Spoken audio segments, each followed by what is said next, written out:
पाकिस्तान और दुनिया भर से लाखों देखने और सुनने वालों को शहीद अरशद शरीफ का सलाम। नदरगाम आज chief justice of Pakistan justice Umar Ata Bandial साहब ने जिस तरह से इलेक्शन कमीशन ऑफ पाकिस्तान की धज्जियां उड़ा के रख दी कि तुम्हारे पास कौन सा ऐसा आईनी इख्तियार है कि तुम इलेक्शन की तारीख का ऐलान कर सको, और फिर साथ ही फौज के इदारे को भी आड़े हाथों लिया कि आइन के आर्टिकल 235 के तहत फौज का इदारा जो है वो पाबंद है कि वो इलेक्शन में अपनी सिक्योरिटी के फराइज सर अंजाम देगा। तो इस सारी समात के बाद होता यह है कि chief justice of Pakistan justice Umar Ata Bandial के खिलाफ इमरान खान मॉडल नाफिज करने का फैसला हो चुका है और उनके खिलाफ हर हद तक जाने का ऐलान कर दिया गया है। आज बहुत बड़ी खबरें हैं जो लेकर आपकी खिदमत में हाजिर हुआ हूं। सबसे पहली खबर पर आज हमने बात करनी है कि मार्शल लॉ लगाने का बाकायदा तौर पर फैसला हो चुका है और वफाकी काबीना की जानिब से यह फैसला किया गया है। यह बड़ा इंपॉर्टेंट है आपके लिए समझना कि तमाम इख्तियारात जनरल आसिम मुनीर को क्या सौंप दिए गए हैं और हर हद पार किस तरह से कर दी गई है। गेम आउट ऑफ कंट्रोल होती हुई चली जा रही है। इस हवाले से बड़ी इंपॉर्टेंट डिटेल्स हैं कि अंदर खाते इस वक्त क्या चल रहा है, मामलात क्या है, ये तमाम तफसीलात आपके सामने रखूंगा कि रावलपिंडी और इस्लामाबाद के दरमियान क्या अहम रवाबित इस वक्त शुरू हो चुके हैं। दूसरी खबर पर आज हम बात करेंगे कि मरियम नवाज ने chief justice of Pakistan justice Umar Ata Bandial के खिलाफ तबले जंग बजा दिया है और उनके खिलाफ अब तक की सबसे खौफनाक मुहिम शुरू हो चुकी है। किस किस की वीडियोस रिलीज होने जा रही हैं, मरियम नवाज क्या करने जा रही हैं, उनकी स्टेटमेंट आपके सामने रखूंगा। इमरान खान साहब जो है वह बड़ी इंपॉर्टेंट हो चुके हैं, इस हवाले से भी अहम तरीन तफसीलात आपके सामने रखनी है। और अजहर मिशवानी साहब के हवाले से एक बहुत बड़ी खबर है कि उनका पता लग चुका है, वह कहां पर है, क्या उनके साथ मामला पेश आए, किस तरह से टॉर्चर किया गया, अंदर की खबर है। और आज उनको अदालत क्यों पेश नहीं किया गया है, आज के रिमार्क्स आपके सामने रखने हैं। लेकिन अगर आपने चैनल को सब्सक्राइब नहीं किया, चैनल को लाजमी सब्सक्राइब कर लें, बेल आइकन को दबा दें, आने वाली तमाम तरह अपडेट्स आपकी खिदमत में बर वक्त पेश होती रहें। नादरिन, आपने थोड़ी सी ये सीरीज समझनी है, पस मंजर समझना है कि इस वक्त बंद कमरों में क्या चल रहा है। अहमद मीर साहब ने आज से तकरीबन 2 से 3 दिन पहले खबर दी कि इलेक्शन जो है अक्टूबर 2023 में भी नहीं बल्कि 24 में जाकर इलेक्शंस होंगे।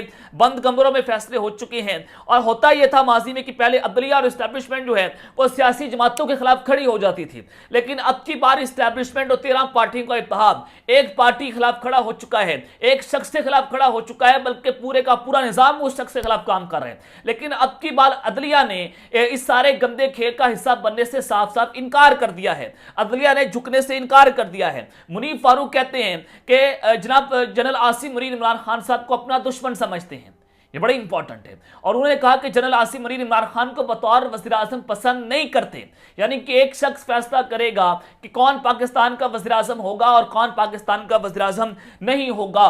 सुहेल राइश कहते हैं कि इमरान खान साहब को माइनस कर दिया जाएगा, उनको गिरफ्तार करेंगे, उनको नहल कर दिया जाएगा। ये सारे मामला अंदर खाते चल रहे हैं कि सारे जो है वो पाकिस्तान के इस्टेब्लिशमेंट के बड़े करीब हैं, यानी कि बंद कमरों का फैसला है कि पाकिस्तान में किसी सूरत इलेक्शन को नहीं करवाया जाएगा। ये इस मामला हैं और प्लान ये है कि चीफ जस्टिस पाकिस्तान उमर अताब बंदयाल साहब 15 सितंबर को जो है वो रिटायर होने जा रहे हैं और 9 सितंबर को सदर पाकिस्तान की मुलाजमत खत्म हो रही है, उनके 5 साल का टेन्योर खत्म हो रहा है। तो उसके बाद जाकर इलेक्शन करवाएं और अपनी मर्जी की हुकूमत को पाकिस्तान पर मुसल्लत किया जाए। तो ये इस वक्त प्लान्स हैं, लेकिन प्लान्स के ऊपर आज chief justice Pakistan justice Umar Ata Bandial साहब ने रंदा फेर के रख दिया है। उन्होंने कहा कि अगर आप कहते हैं कि पाकिस्तान की माशी सूरत हाल खराब है तो हम अपनी तनख्वाहों में कटौती करवाते हैं, तमाम इदारे अपनी तनख्वाहों में कटौती करवाकर 20 अरब इकट्ठे करें और पाकिस्तान में इलेक्शन करवा दें। ये एक उन्होंने पॉइंट उठाया। दूसरा उन्होंने कहा कि क्या चीफ इलेक्शन कमिश्नर, क्या इलेक्शन कमीशन पाकिस्तान के पास आईनी इख्तियार है कि वो इलेक्शन की तारीख का ऐलान कर सके। दूसरा उन्होंने यहां पर सवाल उठाया और उन्होंने कहा कि पाकिस्तान में हर सूरत इलेक्शन होंगे। आज से पहले भी दहशतगर्दी होती रही, दहशतगर्दी में आज हमारे इलेक्शन होते रहे और फिर सबसे ज्यादा उसकी कीमत जो है वो सियासतदानों ने चुकाई थी। लेकिन आज पाकिस्तान में वो हालात नहीं है जो पहले मासी में हुआ करते थे, तो अब भी हर सूरत पाकिस्तान में इलेक्शन होंगे। और जस्टिस मुनीब अख्तर साहब ने एक बहुत अहम रिमार्क्स दी। उन्होंने कहा कि आर्टिकल 235 के तहत हुकूमत पाकिस्तान जो है वह इंतखाबात की ड्यूटी के लिए फौज को पाबंद कर सकती है। फौज की सिक्योरिटी देने वाली बात मुझे समझ नहीं आती कि वो कह रहे हैं कि हम पाकिस्तान की जो इलेक्शन होने जा रहे हैं वहां पर अपनी सिक्योरिटी नहीं देंगे। आइन के तहत फौज की जिम्मेदारी है कि वो इलेक्शन के दौरान अपनी ड्यूटी सर अंजाम दे और दहशतगर्दी के दौरान भी इंतखाबात हुए हैं जिसकी सत्तर कीमत जो है वो सियासतदानों ने चुकाई है। ये रिमार्क्स मैंने आपके सामने रखे हैं। तो इस सारी सूरत हाल के बाद जनाब अब पाकिस्तान की सुप्रीम कोर्ट है, चीफ जस्टिस ऑफ पाकिस्तान है, उनके खिलाफ बड़ा घटिया किस्म का प्रोपेगेंडा इस वक्त शुरू हो चुका है। लेकिन जनाब जैसे जैसे इलेक्शन जो है वो करीब आते चले जा रहे हैं, इमरान खान साहब 2/3 से वापस आते हुए नजर आ रहे हैं, तो पाकिस्तान तहरीक इंसाफ के रहनुमा जहांगीर तरीन का ग्रुप मुल्क की सियासत में दोबारा मुतहरिक हो चुका है। जहांगीर तरीन ग्रुप ने आइंदा सियासी लाए अमल के लिए सर जोड़ लिए हैं और जहांगीर तरीन की सरबराही में ग्रुप का मुशावरती इजलास भी हुआ। कौमी असम्बली में अपोजिशन लीडर राजा रियाज, वज़ीर-ए-आज़म के मुआविन खुसूसी ओन चौधरी, नुमान लंगड़ियाल, इसहाक हकमानी, अजमल चीमा समेत तरीन ग्रुप के साबिक अरकान पंजाब असम्बली भी शरीक हुए और पाकिस्तान तहरीक इंसाफ तरीन ग्रुप के अरकान कौमी असम्बली ने भी इजलास में शिरकत की, जबकि पाकिस्तान तहरीक इंसाफ से ताल्लुक रखने वाले नए चेहरे भी इजलास में शरीक हुए। जहांगीर तरीन ने ग्रुप के एजाज में अफ्तार डिनर दिया और इजलास में मुल्क की सियासत में दोबारा फ़आल किरदार अदा करने का फैसला भी किया और ग्रुप के कुछ अरकान ने तहरीक इंसाफ नजराती के नाम से सियासी शनाख्त बनाने की तजवीज़ भी दी है। इजलास में तहरीक इंसाफ के मज़ीद अरकान कौमी असम्बली और रहनुमाओं से राब्तों का फैसला भी किया गया है।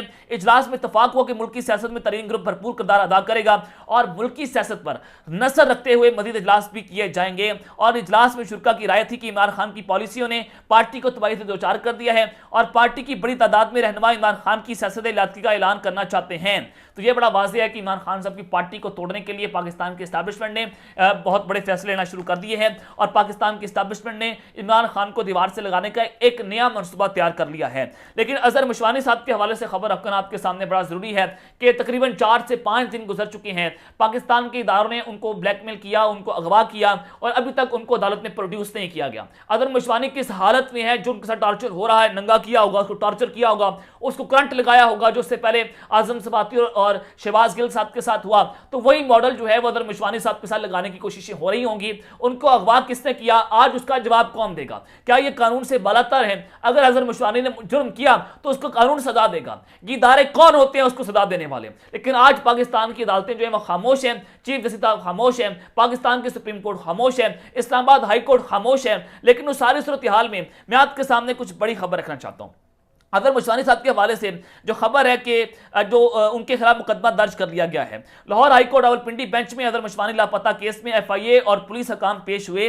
अदालत ने इस्तफसार किया कि अब तक मगवी के हवाले से जो है वो क्या मामला हुआ है। इस मौके पर पुलिस हकाम ने कहा कि मालूम हुआ है कि अजहर मशवानी को FIA इस्लामाबाद ले आई है और अजहर मशवानी के खिलाफ मुकदमा दर्ज कर लिया गया है, जबकि रावलपिंडी एंटी करप्शन पुलिस ने अजहर मशवानी की गिरफ्तारी से लाइलमी का इजहार किया। लाहौर हाई कोर्ट के रावलपिंडी बेंच में दरख्वास्त गुजार ने मौकफ इख्तियार किया कि अजहर मशवानी की गिरफ्तारी की लोकेशन FIA साइबर विंग जो है क्राइम विंग रावलपिंडी है, वहां से उनको गिरफ्तार किया गया।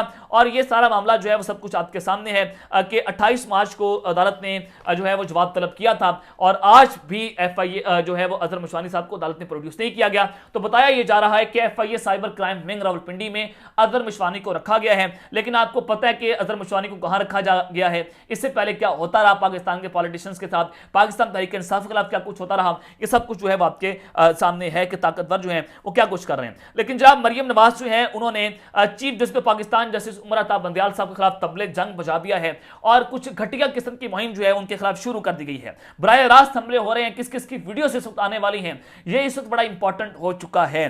देखिए नाज़रीन काम, ये वही मरियम नवाज है जो chief justice Pakistan justice Umar Ata Bandial के साथ मुलाकातों की खबरें इनके साथ हो रही थी कि अपने लोगों के जरिए मरियम नवाज चीफ जस्टिस को यह पैगाम पहुंचा रही हैं कि आपको जो चाहिए हम आपको देने के लिए तैयार हैं, आप इलेक्शन का ऐलान ना करें, आप उसमें जो असकुत नोटिस की समात है आप उससे पीछे हट जाएं और आप इस सारे मामले को टेकअप ना करें। यहां पर मरियम नवाज जो है वो चीफ जस्टिस के सामने झुकने पर मजबूर हो गई, उन्होंने घुटने टेके, वो पांव पड़ गई कि इमरान खान से बड़ा डर लगता है। लेकिन उस सारी सूरत हाल में आपने देखा कि चीफ जस्टिस पाकिस्तान ने झुकने से इनकार किया, उन्होंने जनाब 30 अप्रैल को इलेक्शन करवाने का ऐलान हो गया। और फिर आपने देखा कि ताकतवर हल्के जो हैं वो जजेस को ब्लैकमेल कर रहे हैं कि अगर आपने इलेक्शन के अंदर मुदाखलत की तो हम पूरे का पूरा निजाम लपेट देंगे और फिर आपके खिलाफ वो कुछ करेंगे जो आज से माजी में पहले परवेज मुशर्रफ जो है वो पाकिस्तान के जजेस कर चुके हैं। तो ये इस वक्त मामला चल रहे हैं, ये हालात चल रहे हैं। तो मरियम नवाज जो है उन्होंने एक बड़ी खौफनाक किस्म की ट्वीट कर दी है। अब ये बहुत बड़ा हमला किया गया पाकिस्तान की अदलिया के ऊपर। मरियम नवाज कहती है कि इलेक्शन का फैसला करने से पहले इस बात का फैसला होगा कि 4-3 को 3-2 में क्यों बदला गया। इसके पीछे मकासद क्या थे और उसमें कौन कौन शामिल था। अब ये डायरेक्ट जजेस के ऊपर हमला किया जा रहा है, चीफ जस्टिस के ऊपर हमला किया जा रहा है कि 3-2 के साथ जो फैसला आया था कि पाकिस्तान की तारीख में फैसले जो है वो इलेक्शन होंगे, ये नहीं हो सकता कि बंद कमरे में जब फैसला होगा कि इलेक्शन नहीं होने, तो ऐसा नहीं हो सकता। तो मरियम नवाज जो है वो जजेस के ऊपर हमला हो रही हैं और उन्होंने कहा कि क्या इस अहम तरीन नुक्ता का अहाता किए बगैर जोर जबरदस्ती से कानून के खिलाफ फैसले को कालीन के नीचे छुपाकर कोई भी फैसला काबिल कबूल होगा, हरगिज़ नहीं।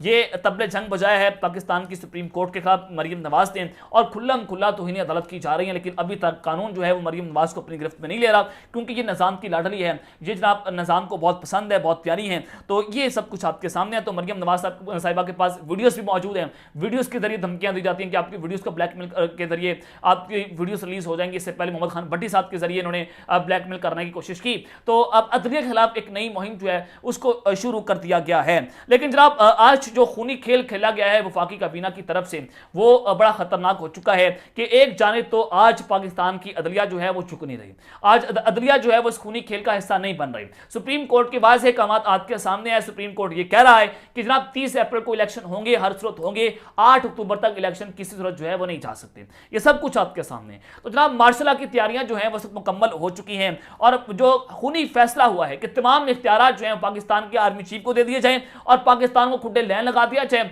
और ये पीडीएम का टोला जो है वो एस्टैब्लिशमेंट के सामने नंगा लेट किया है, उनके बूट चाटे जा रहे हैं, थूक लगाए जा रहे हैं, चेरी ब्लॉसम जो है वो बनना जा रहा है और हर बार इनकी जेब के अंदर बूट, उनके जेबों में इनके पास पॉलिश होती है, इनके पास जनाब जो है वो ब्रश होता है और ये उनके बूट चमका रहे हैं कि किसी ना किसी तरीके से इनको इख्तियार में लाया जाए। लंदन प्लान का हिस्सा है कि इमरान खान साहब को माइनस करना है, इमरान खान साहब को नायल करना है और फिर जाकर पाकिस्तान में इलेक्शन करवाने हैं।